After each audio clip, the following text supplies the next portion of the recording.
Gentlemen, thanks for taking the time. Appreciate it. Thank you, Joe. Thanks for the opportunity. Always good to see you. Steve, always good to see you. Good to see you as well. Nice job this morning on the second annual MedTechVets breakfast. Yeah, thank you. Appreciate your participation in that as well. We're excited that you and Scott were able to join us. You made some great comments to the crowd, and always appreciate your insights. I have one request for both of you. 7:15 in the morning. That was Derek's choice. Early bird gets the worm. I'm with you. I'm with you. I'm the Army guy. I wanted to sleep in. Careful of the Raider. He's going to be up at all hours.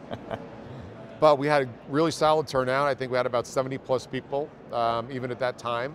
And Scott really is committed to this. AdvaMed's committed to the MedTechVets program, as we can see, and he's putting it front and center. And I love the relationship that you have with him. Yeah, it's been great. You know, the learning that we enjoy from both you and Scott Whitaker has been tremendous. And it's really appreciated, it's noticed. AdvaMed's commitment to this is awesome. Partnering with the Mullings group has been fantastic.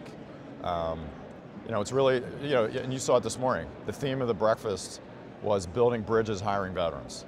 And just getting the word out about, you know, helping veterans who served the country, translating that into MedTech, it's a natural fit. And Derek, you've been with the organization since day one, for the most part, right? Pretty much, yeah. I would say the organization's been around for quite some time. I think since 2012 is when Mike Minogue started. And informally, you know, I was introduced, I think, probably around 2015 when I was entering the industry. So, yeah, it's been incredible to see the growth. What have you seen over the last year or two? Steve's taken the helm now. You've been in a year now, is it? It's been about a little over 6 months. 6 months. Yeah. God, it feels like feels forever, like a year. Right? Yeah. But what have you seen in the last 2 years? I noticed there were some new programs shared today, Academy, the mentoring, the sponsorship that we talked about. Yeah, the biggest thing I've seen is we've kind of transformed some of the programming over the past 4 to 5 years. Specifically with a virtual experience and a very high-touch white glove service, a VIP treatment for all of the fellows that come through the program. And so we have really great relationships, and what we're seeing now is lasting changes within the organizations where these veterans are placed. And so the program is well established. We have the recipe down for success for how to help educate veterans and introduce them to the industry to find meaningful careers. And now we're seeing lasting effects because I believe our retention rate's around 86% at 2.5 years. So that's telling for someone who's come from a career of maybe 10, 20 years in the military, and the first job that they find is not just a job, but it's a new career with purpose and meaning where they're staying for extended periods of time and growing into those roles and providing value to the organizations they're with. Steve, you've been there 6 months now, yeah, and you walked into a really well-designed program. What are your initiatives moving forward, near term in the next year, 2 years? Yeah, great question. So Derek and the team have done a really tremendous job setting up these programs. I mean, the feedback and you heard it again this morning, from all the fellows and the mentors that have gone through the program, you know, they consider it a family environment, it's a safe space. They just need a little bit of guidance, right, as far as resumes, LinkedIn, interviewing, networking, all of those things.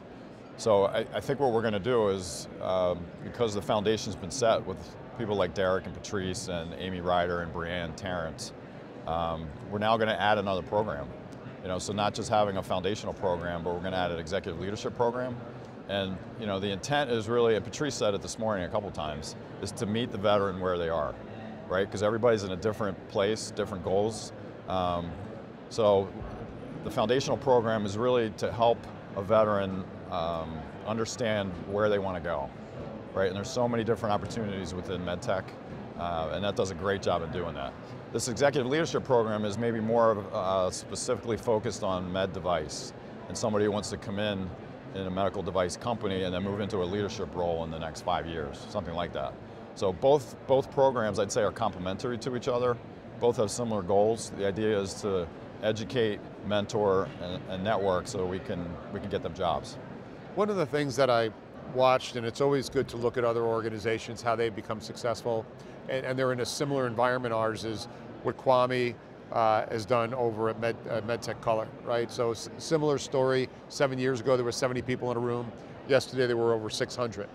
in the room. And that was built in the med device industry. So looking at those type of organizations, the two things that stuck out all the time was mentoring, which we've done, and then sponsoring. Who's speaking for you when you're not in the room? And I think you and I did a LinkedIn check between Naval Academy, West Point, maybe in total of 3,500. I could be off on the count, but let's call it. So there are 3,500 sponsors within MedTech, potential sponsors. People who are in MedTech, went through the Academy or West Point, and could be a voice for this. And I'm speaking to them here today as I'd love for them to reach out to the leadership at MedTechVets and ask how can they, from the inside out, whether it's at a Philips or a Siemens or a J&J or a startup, how can they become a sponsor, a voice within the organization on behalf of MedTechVets? Yeah, I would agree with everything you just said, and it's a great call to action, and we're certainly looking for that. What I like about what you just said too, and what we're trying to create is it's not a short-term change. We're trying to create generational or lasting, change within the industry. And I think similar to what MedTech Color has experienced with a lot of their success, what I would say and what I hear is a long-term commitment and a long-term approach to the vision you're trying to create is really meaningful, because you can start to have these people from inside the organizations build these infrastructure to support people and mentor and guide them along their careers, whether it's at the entry level, mid-level, or even the senior leadership level. So that's exactly what we'd hope to learn from that experience and replicate. And it's great to know that there are so many people out there that have the similar background and shared experiences, and if they become aware and are willing to step up to the plate and help, they can create real meaningful change for the industry. And that's ultimately the goal, is all the things that veterans bring from a leadership and an intangibles perspective are things that can benefit this industry for the long term, and that's why we're passionate about creating that type of change. And the panel you put together, and I think it was Frost who said it, he said, create deliberate pathways for the veterans in any industry, but we're talking about MedTech here today, we're at Avamed. So what does that mean, is create deliberate pathways for a veteran? Great question, and I agree, everything that Derek said, I agree with, really good points. I think deliberate pathways means, once the transition happens, there's a process and it's a long-term plan, right? So there's several companies that I've worked for, that Derek's been with, and some that are still out there, that have active veteran transition programs, right? So they'll help military people, and again, they'll meet them where they're at in their career and what their goals are, and they're going to help them transition through training and mentorship. Other companies will have commercial leadership program, right? So you can take a veteran who's got all the great skills that you want, leadership, the perseverance, the grit, organization, the discipline, all those things. And all they need somebody to train them on how to, be a good salesperson, a good marketing person, a good research person. And some companies have that. They'll have a 6 to 12 month training, and accelerates the learning process. But in the long run, like Derek said, it's a long-term solution, and it makes everybody successful. It'd be interesting to pull a stat, to go on LinkedIn and look at the vets from both the Academy and West Point and see what their retention is at their firms versus the industry standard.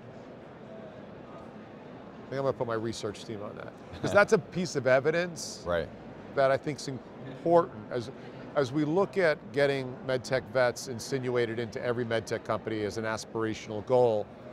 I think we've got to go beyond aspirational, and it's the right thing to do. I think we've got to start getting hardcore metrics pushed into, evidence-based metrics pushed into these organizations. So the bean counters and the people making decisions who make it on black and white numbers can then go armed to whoever makes hiring decisions or opens it up for others. I think we've got to do that. If we continue to go aspirationally with any subject, not just MedTechVets, because it feels good, because it drives us, we need to put a little more effort into the metrics on things. I think that's what makes a difference. Yeah, I would agree 100%. Is no matter how aspirational we want to be, if we can't show or quantify the impact we're having, it's hard to stand behind. Because we believe in the mission, we believe in the vision, but we also want to believe in the impact we're having, and we should easily be able to quantify that. And so we started with internal initiatives, so we can see that with the MedTechVets cohort, but I think understanding the industry landscape would be a great research project. And one thing that came up this morning at the breakfast, which I thought was really impactful to hear and resonated with me, was unlike other entry-level candidates or other people that are new to the industry, we've made commitments to careers and to professions, right? So the military is not just a career, it's something we call a profession, right? We take an oath of office and put our lives on the line to go forward and support the mission we're on. That's a really strong commitment, right? So if you're worried about retention, employee retention, or if someone's just going to fizzle out in a year or two or just quit and leave and lack the loyalty after you've invested in them and hired them and gone through that process, there's a quantifiable impact of that, right? That's a loss for your company because now you have to spend more money and more time to hire someone. And what was really meaningful and resonated with me this morning was most people that come out of the military aren't looking for just a job. They're looking for their next profession, right? They're looking for their next career, their next calling. And if they find it, they're going to stay there, right? And most likely, not just in the industry, but with that company, right? I heard from someone this morning that said, Philips gave me my first shot and I want to be loyal to them, right? So I'm going to continue to work hard and try to get promoted and continue to stay here as long as I can because of, that's not lost on that veteran that was speaking about this, is they gave me a shot and I want to do the best I can to pay them back, right? And so quantifying that would be really interesting as well. Yeah, agreed. And you're right, past behaviors give an indication of future behaviors. And I'm not sure there's a larger commitment, even bigger than marriage, when somebody gets out of high school, because that's probably when you make that decision, and you're like, I'm going to sign up, I'm going to just go where they tell me to go, I'm going to do what they tell me to do, I'm going to dress the way they tell me to dress, I'm going to cut my hair, I'm going to get up, I'm going to eat, everything. Like, damn, that's going all in. And I think any employer would be happy with that, because there's also independent thought. It's not an automaton. There's independent thought that goes with that as well. Yeah.